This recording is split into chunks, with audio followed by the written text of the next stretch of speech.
ওইখানে ওই শিব মন্দিরের যে দুই পারে কুটিয়া দেখলেন, একদিকে সীতারাম বাবা এই ভোগ রান্না হচ্ছে, জুড়ি ভোগ লাগানো হচ্ছে একদিকে, তার এই পাশে বাঁ দিকে যে ছোট কুটিয়াটা, ওই কুটিয়াতে বসে সাধু সীতারাম বাবা তপস্যা করেছিলেন। তো 1923 সালে সিদ্ধি লাভ করে। সিদ্ধি লাভ করবার পরে উনি এই যে আশ্রমটা আপনি ভেতরে এই যে দেখালেন, মহাপ্রভু রাধাকৃষ্ণ, জগন্নাথ, বলরাম, সুভদ্রা, নদীগর্ভ থেকে পাওয়া মূর্তি, মা অন্নপূর্ণা, এই যে কম্পাউন্ডার দেখলেন, এইটা সম্পূর্ণ সীতারাম বাবার প্রতিষ্ঠিত গৌরাঙ্গ মন্দির। এ পাট আলাদা, ও পাট আলাদা।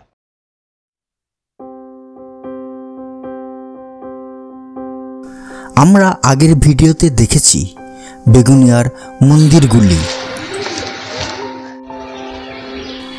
আজ দেখব এই বেগুনিয়ার মন্দির সংলগ্ন সীতারাম দাস বাবার আশ্রম বা গৌরাঙ্গ মন্দির এবং ব্রাহ্মণী দেবীর মূর্তি। বেগুনিয়ার মন্দিরগুলি দেখার জন্য যেভাবে এসেছি সেইভাবেই বরাকর রেলওয়ে স্টেশন থেকে টোটো করে মন্দির কমপ্লেক্সে আসতে হবে।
বেগুনিয়ার 4 নম্বর মন্দির সিদ্ধেশ্বর মন্দিরের পাশে সীতারাম দাস বাবার আশ্রম।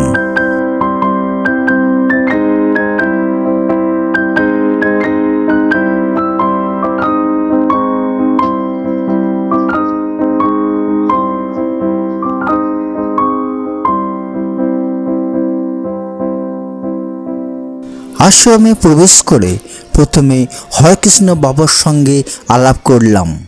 হরেকৃষ্ণ বাবা বর্তমানে এই আশ্রমের সেবায়েত। আচ্ছা, আপনি যে শিব মন্দিরটা দেখলেন, ওটা আর্কিওলজিক্যাল সার্ভে অফ ইন্ডিয়া, ওটা সেন্ট্রাল গভর্নমেন্ট। আচ্ছা, এটা ওনাদের তত্ত্বাবধান আছে। আর ওইখানে ওই শিব মন্দিরের যে দুই পারে কুটিয়া দেখলেন, একদিকে সীতারাম বাবা এই ভোগ রান্না হচ্ছে, জুড়ি ভোগ লাগানো হচ্ছে একদিকে, তার এই পাশে বাঁ দিকে যে ছোট কুটিয়াটা, ওই কুটিয়াতে বসে সাধু সীতারাম বাবা তপস্যা করেছিলেন। হরে কৃষ্ণ বাবার সঙ্গে দেখা করার পর আশ্রম চত্বরটি বেশ ভালো করে ঘুরে নিলাম।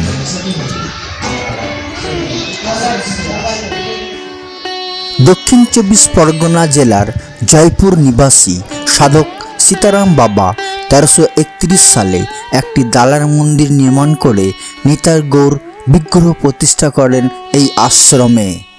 সীতারাম বাবা এই আশ্রমের নাম দেন শ্রী গৌরাঙ্গ মন্দির।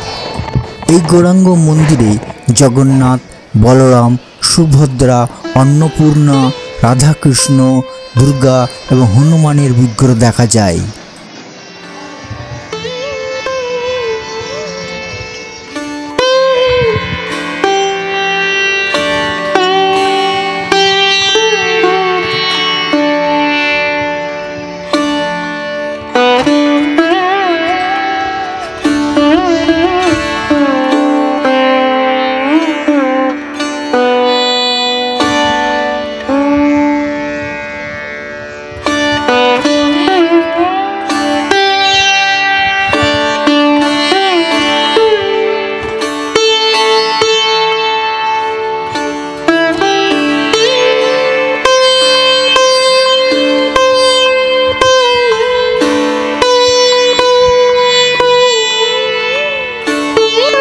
এই আশ্রমে সীতারাম বাবার সমাজের উপর একটি সমাধি মন্দির আছে।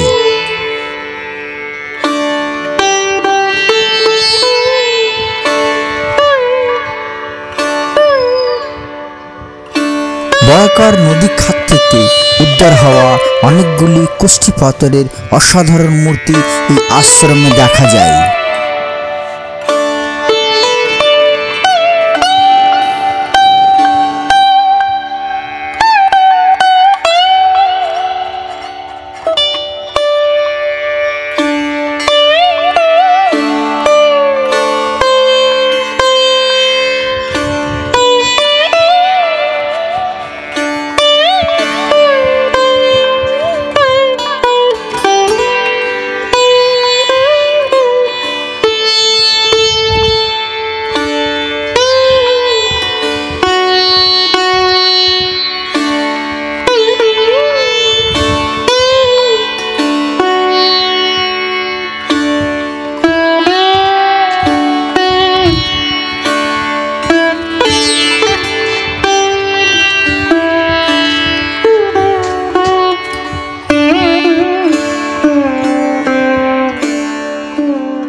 জন্মস্থান যিনি সীতারাম বাবা, তার জন্মস্থানেও একটা আশ্রম আচ্ছা, ওনার জন্মস্থানটা পড়েছি সেই মতো ভুলে গেছি। ওনার নদীয়ার ওদিকে না, নদীয়া 24 পরগনা। 24 পরগনা সে আপনার ইয়ের কাছে সুন্দর, হ্যাঁ ওই দিকটাই। হ্যাঁ, এবারে জেনে নেব এই আশ্রমে 2-1 দিন কিভাবে থাকা যায়। এই আশ্রমে থাকার জন্য হরকৃষ্ণ বাবার সঙ্গে ফোনে কথা বলে তারপরে আসতে হবে। এইদিকে আছে, এদিকে রুম আছে। আচ্ছা, হ্যাঁ, ভেতর ডিটেলসে যাওয়ার দরকার নেই। হ্যাঁ, রুমগুলো থাকার ব্যবস্থা আছে, একটা দেখিয়ে দিলাম।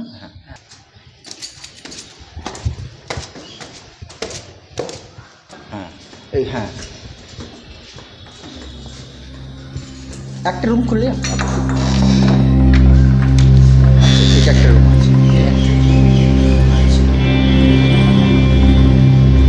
এগুলো মহারাজ এসি আছে। মহারাজ এইগুলো কি কষ্ট আপনারা ফোনেই বলে দেবেন কত কি? কখন সেই সিজন অনুযায়ী আপনাদের কষ্ট ওই গরমে। আচ্ছা, এটা সাধারণভাবে কেমন কষ্ট পড়ে? 1100 টাকা। এসি আছে।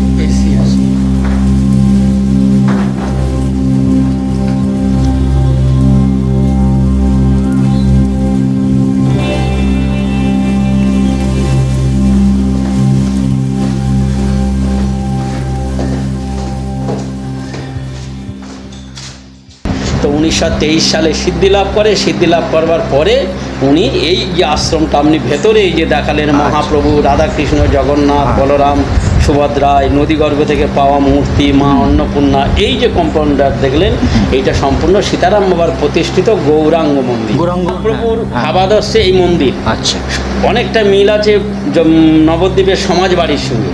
তখন সমাজ বাড়ির সঙ্গে আমাদের মন্দিরের অনেকগুলো ভোগ রাগ নিয়ম নীতি যেগুলো চলে। মহাপ্রভুর যে ভাবাদর্শ, জীবে প্রেম নামে রুচি বৈষ্ণব সেবন, ইহা বই ধর্মনাহি জেনে সনাতন। সনাতন গোস্বামী মহাপ্রভুকে জিজ্ঞেস করেছিলেন যে আগত কলির জীবের মুক্তির উপায় কী? তো উনি বললেন যে জীবে প্রেম নামে রুচি বৈষ্ণব সেবন, ইহা বই ধর্মনাহি জেনে সনাতন। সনাতন গোস্বামীকে বললেন আগামী কলির জীব মুক্তি পাওয়ার রাস্তায় হলো সর্বজীবকে ভালোবাসবে, অহরহ নাম করবে, আর বৈষ্ণব জ্ঞানে মানুষকে সেবা দেবে। বৈষ্ণব জ্ঞানে সেবা মানে নিজে নত হয়ে মানুষকে দেবে।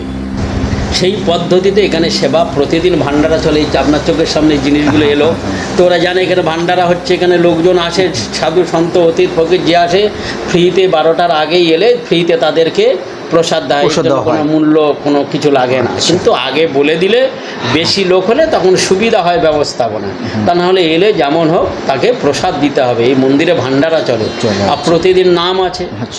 বড় আকারের উৎসব করে এখানে অনুষ্ঠান কখন কি? এইখানে হয় 9টা বাৎসরিক উৎসব। যে ইয়েটা দেখলেন আপনি, চৈতন্য মহাপ্রভুর জন্মতিথি উৎসব 13 দিন ব্যাপী হয়, যেটা আর কোথাও হয় কিনা জানা নেই। এখানে 13 দিন ব্যাপী মহাপ্রভুর জন্মতিথি উৎসব পালন করা হয়। তারপরে জন্মাষ্টমী, রাধা অষ্টমী, ঝুলন আছে, সীতারাম বাবা তিরোধান দিবস, কাশী বাবা তিরোধান দিবস, রথ উৎসব, 1 মাস ব্যাপী নিয়ম সেবার মাস, রাস উৎসব, এমনি করে 9টা অন্নপূর্ণা পূজা, এমনি করে 9টা বাৎসরিক উৎসব করছে। মহারাজ আপনার পরিচয়টা একটু দিন। আমি এই মন্দিরের সেবাই। আচ্ছা, আপনার নাম? আমার নাম হরেকৃষ্ণ বাবা। এর আগে ছিলেন সীতারাম বাবা। আচ্ছা। তারপরে গিয়েছেন আমার গুরুদেব কাশীনাথ বাবা। আমি 3 নম্বর পিঁড়ি। আচ্ছা। এই মন্দিরটা সীতারাম বাবারই প্রতিষ্ঠিত, মাঝে ওনারই শিষ্য কাশীনাথ বাবা, তা কাশীনাথ বাবার শিষ্য আমি। আচ্ছা, আপনি এখন এই মন্দিরের পরিচালনার দায়িত্ব আপনার আছে। মহারাজ যদি মানে দূর দূরান্ত থেকে কেউ আসেন আপনাদের এখানে, থাকবার ব্যবস্থা আছে সুন্দর। এখন একটা কন্ট্যাক্ট নাম্বার দিন, যেটা 9332448177। এই নাম্বারে ফোন, এই নম্বরে ফোন করে আসলে যারা দূরের যাত্রী যারা আসতে চাইবে আগে থেকে বলতে হবে, বললে থাকবে। মহারাজ ধন্যবাদ, আপনি অনেক। সীতারাম বাবার আশ্রমের পাশে আছে ব্রাহ্মণী পুকুর। এই ব্রাহ্মণী পুকুরের পাড়ে আছে ব্রাহ্মণী দেবীর মূর্তি, সেখানে যাব। ঠিক আছে, হ্যাঁ।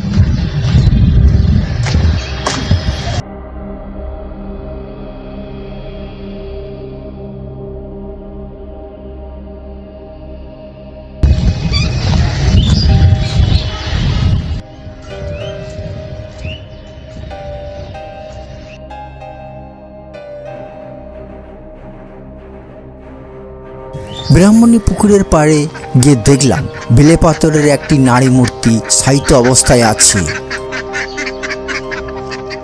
স্থানীয়রা এই মূর্তিকে ব্রাহ্মণী দেবী জ্ঞানে পুজো করেন। এমনকি হিন্দু ও আদিবাসীরা বিবাহ অনুষ্ঠানের পর অষ্টমঙ্গলার দিন দেবীর উদ্দেশ্যে পূজা ও পশু বলি দিয়ে থাকেন। ব্রাহ্মণীতলায় পয়লা বৈশাখ বলিদান সহ বার্ষিক পুজো হয়। জানা যায় আদিম সমাজে এই দেবী ছিলেন প্রজনন ও উর্বরা শক্তির প্রতীক।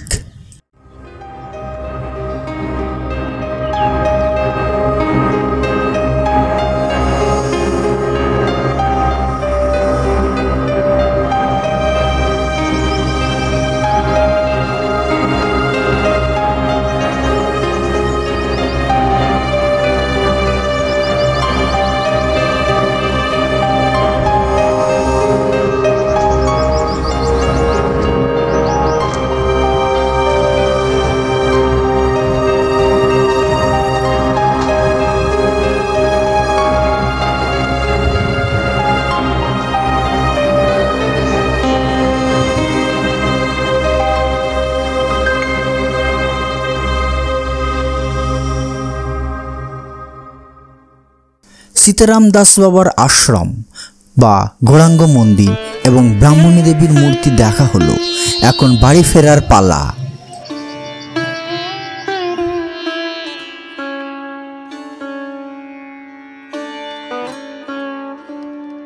ভিডিওটি আজ এখানেই শেষ করছি।